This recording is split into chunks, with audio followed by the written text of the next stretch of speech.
Hello, everyone. Good afternoon, and welcome to the Radical Edge of HR with HRKS. And of course, I am your host today, Tanya Hawley, and I am Senior Marketing Consultant with HRKS. And I'm very happy to be with you once again.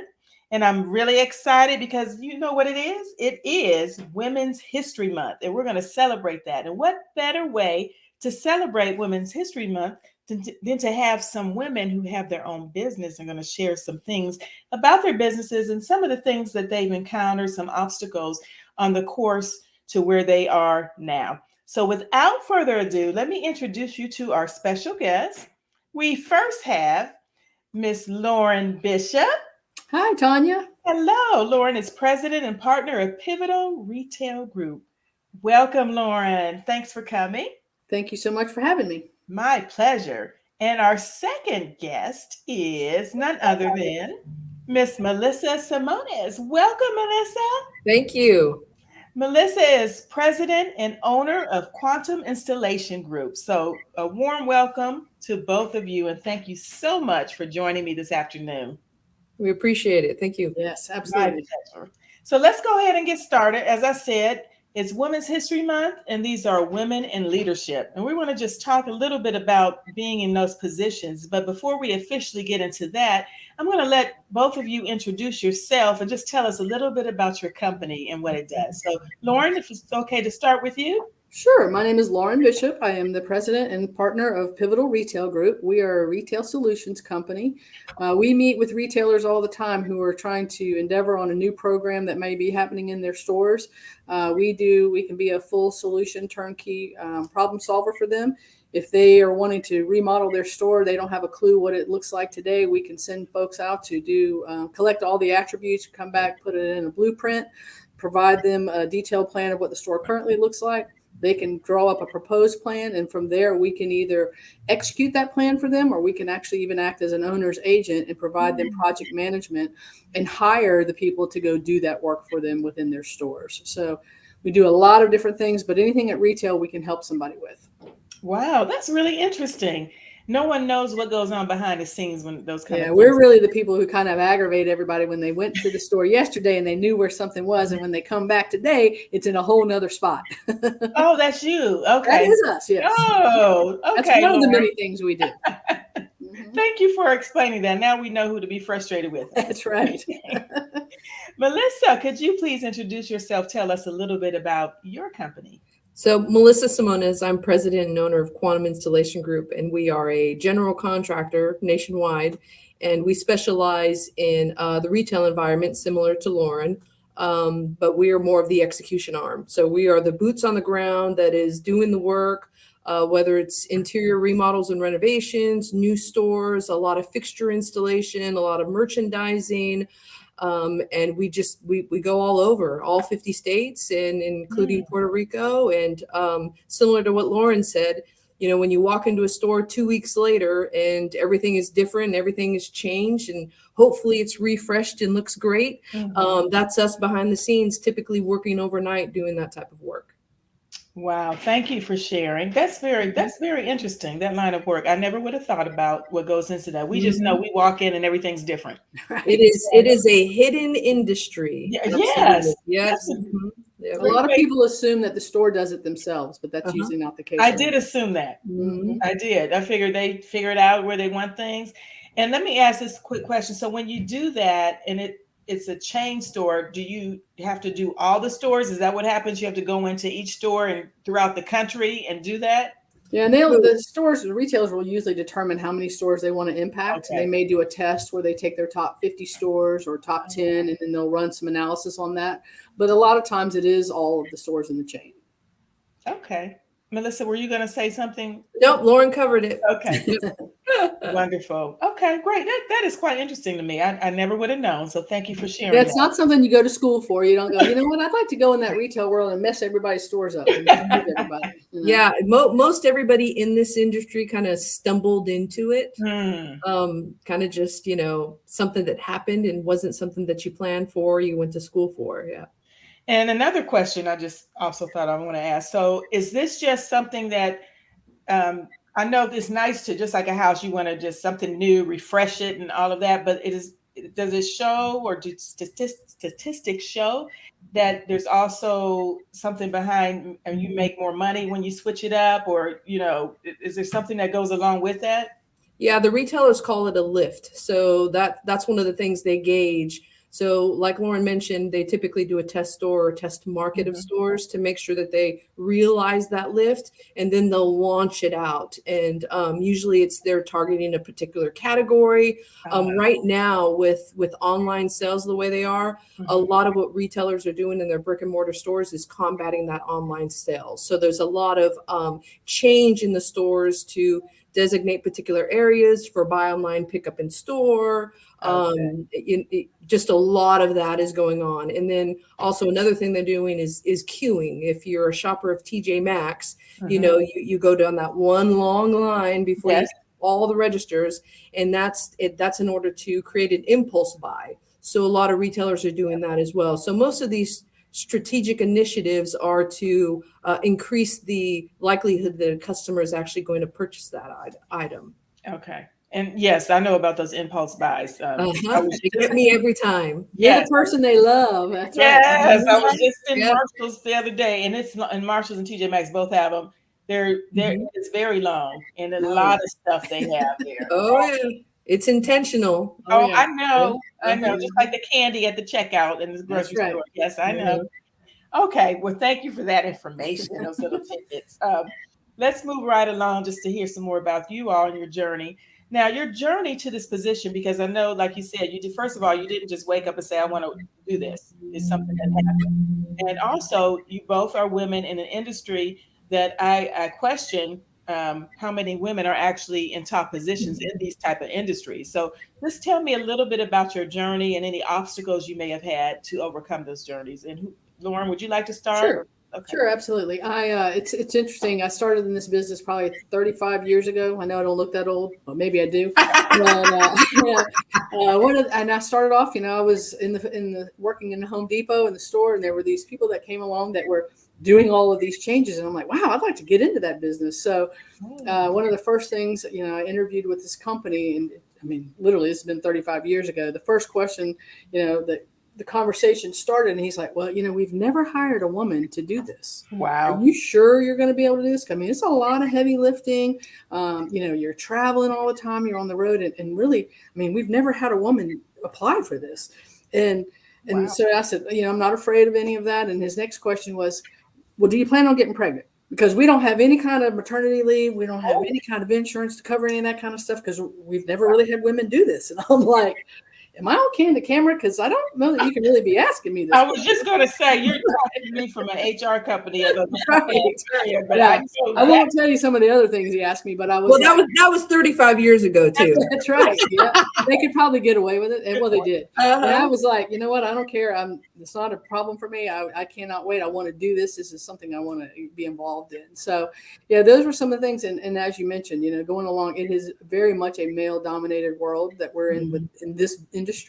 So, you've got to be tough. You got to have thick skin, and you can't be intimidated. You got to be able to stand your ground. So that was just one of the things that stood out to me when you were asking me that question. So Yes. Wow. That 35 years ago, I guess it was a different time, and I guess Mhm. they obviously got away with that question. Right. Mhm. Not today. Well, well, today it's still a very male-dominated industry. Just the Hmm. whole construction realm and retail changes. It is incredibly male-dominated. Yeah. And Melissa, why don't you go ahead and I'm sorry, Lauren, were you done with Yeah, your? I'm good. Mhm. Okay. So Melissa, you want to go ahead and share with us as Yeah, well? so similar start. I was working for Home Depot, and I was 21 years old, and I was approached by a company called RPM, who luckily, because there's very few of us, especially at that time, it was a woman-owned business. Her name was Marilyn Macias, and ended up being an incredible mentor to me, but brought me over from Home Depot to work for her at RPM, and really orchestrated my career, my early career, took me under her wing, and kind of just launched from there. I started at Home Depot working part-time while I went to college at nights, Hmm. and I have a degree in computer science is what I was doing, Okay. and ended up in a completely different realm. And working for Marilyn was just so amazing, and she taught me so much. it just came like second nature, and I enjoyed it. I enjoyed the travel. I enjoyed the work. And kind of just launched from there. Started as boots on the ground, and slowly climbed the ladder over the years. But it's always been for, and I'm sure for Melissa too, just you always had to work twice as hard as the guys that you were working with, to prove yourself so that you would stand out. Because, the thought was, because it is a very, being on boots on the ground and starting at that level is very heavy, very physical. So, you not only had to be physically strong, but you had to be mentally strong, because you had to outsmart them on how to get things done faster and better, Yeah. to prove yourself, prove your worth. So Yep. tell me, both of you, as far as the journey, you started as, I don't, you could tell me what position you started in, and then when you progress, how did it go? When you first started versus then did you become supervisor? Or tell me, how did that journey go? Yeah, for me, I started like similar to Melissa. Started off, in a Home Depot, working out in one of the departments. I got elevated to a department manager, and then that's when I saw the people that were coming in and doing that work. So I wanted to do that and not be just trapped inside of a store. So because I knew there was travel involved, I thought, how fun can that be? So then I got the job with the gentleman that said, "Are you planning on getting? You don't plan on getting pregnant?" And then from there, I was actually their first manager that they ever promoted. Was running the whole territory out in the Southwest. And then from there, I was literally with that company for a little over 10 years. And when I left that company, I was vice president of operations. So yeah, very male. All male management. I was the only female.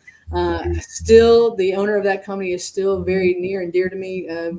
Big mentor of mine. But yeah, and so from there, I literally started off at the bottom and have worked my way up, throughout the years. So in that position, were you able to open the door for other women to come Oh in? yes, I brought a lot of women in. Okay. Absolutely. That changed. Okay. Right. And what about you, Melissa? How about your journey? And Yeah, so working at Home Depot, and got picked up by Marilyn at RPM, and I started on the service side of our organization, where we were more manufacturer reps, so a little more professional, making sure that signage represented product in the stores, and Marilyn quickly took me under her wing and said, "I've got a position for you. It's different than anything you've ever done before, but just trust me." Okay. And it was a foreman on a 16-week Home Depot construction remodel. So I went from leading an organization of service reps, would tend to be more professional, to leading a bunch of guys swinging a hammer. And I literally was the only female on the job site, and I was the leader. I was the foreman on the job site. So quickly had to get some thick skin, and had to run with a firm hand, which I wasn't used to before. So it was a struggle. That first 16 weeks was an incredible struggle. But after that, I probably did 8 or 9 more of those large projects. And from there, it was from foreman, to the superintendent. And then I took over as a project manager, and then director of operations, and just kind of just elevated from there. And yeah, it was great. It was good. I miss swinging the hammer, though. I definitely do. okay. Oh yeah, absolutely. How did those gentlemen? How did the gentlemen react to you being their supervisor? Well, I think it was two things. For one, I was female, and for two, I was young. I was probably 24, 25 years old at the time, and it was a lot of my opinion didn't matter. I had to be far more forceful. I had to repeat myself more often than other foremen and superintendents that were male did. Um, and, a lot of times in a male dominated industry, vulnerability is seen as weakness, right? And sometimes, your maternal instinct kicks in, and you want to make sure that your team knows that you care about them and that your happiness is important to them. And that is hard to portray sometimes in that male industry. And you just gotta stick to your guns and stand by who you are. And eventually, I think kindness kills, right? You continue to be kind, you continue to enforce, you stay consistent, and in time it comes. The respect comes. It's got to be earned out there in the boots on the ground. Is I'm it sure. definitely has to be earned. Thank you for that, both of you. Hmm. That was great. I love to hear those stories, and you stay true to yourself. It sounds like it. In the midst of it, you were still able to stay true to yourself. When you say killing with kindness, Yep. as the saying goes. Yep. So that was truly who you were. You Hmm. just had to, I guess, kind of work around and put it in the right places when you showed it. I'm assuming that's what you're saying. Yep. Yep. Something like that. Okay, awesome. So, what woman or women in your life have inspired you to do this? Are there any particular women? I think you had mentioned one. You probably going to Hmm. say again, but Yeah, yeah, Marilyn Macias is probably definitely top on my list. And I recall once I was walking with and I don't know if the company still exists. It's called Structron, and they were a manufacturer of garden tools. And I was walking with the owner of the company, walking through his product sets, and he's critiquing, and we spent the day together. And I recall clearly at the end of the day, we're having dinner. He said, "Melissa, you really remind me of a young Marilyn." And I thought that was the most oh, incredible compliment, That is awesome. yeah, I never forgot it. But yeah, absolutely. She was, I believe I was blessed to be put in a situation where I was able to work underneath her. She was an incredible individual, taught me a lot. wonderful, and a mentor. Tamiko, we had a question that said, "Did you have any mentors along the way?" Kind of went with Mhm. the same, and how did you find them? Because she found you. Did you say she found? Yeah, she found me. Yes, yeah, she found me. Yep. Wonderful. And Mhm. look at you now. That's Hey, right. Hmm. woo! Right. That's Hmm. all right. What about you, Lauren?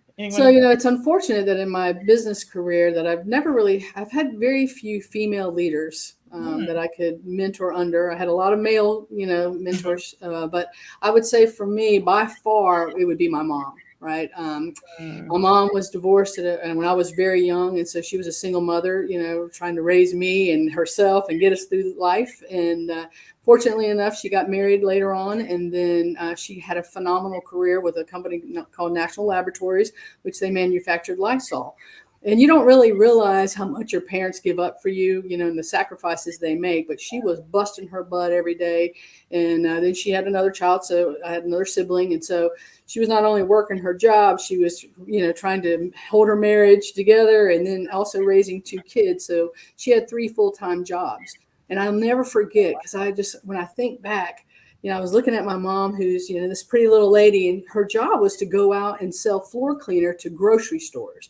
And so she couldn't do it during the day. She would have to go at night and demonstrate to them because they had to be able to strip their floors and then repolish them while Wow. nobody was in the store. And she had to go by herself.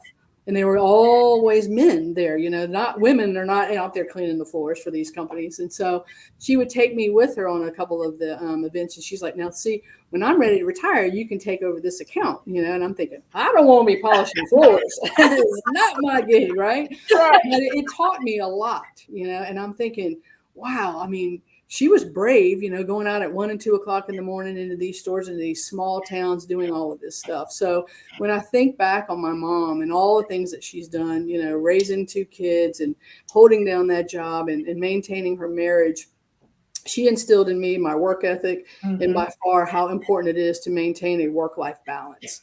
And Right. so, my mom has been amazing, always been my biggest supporter, biggest cheerleader. And so for that, I'm very grateful. Oh, that's wonderful. Thank you for sharing that story. Hmm. You can't get any better than a mom. Oh, no, no, not at all. That's Mhm. awesome. Thank you so much. I Yeah. really like to hear things like that. And Lauren, I guess since you didn't have any other female mentors, now I guess you're the one that's going to be the mentor for so many others. And I'm You're guessing stealing you my thunder at the end. probably, That's but right. I'm just saying, I'll still let you have the thunder, so I won't say anything else. That's right.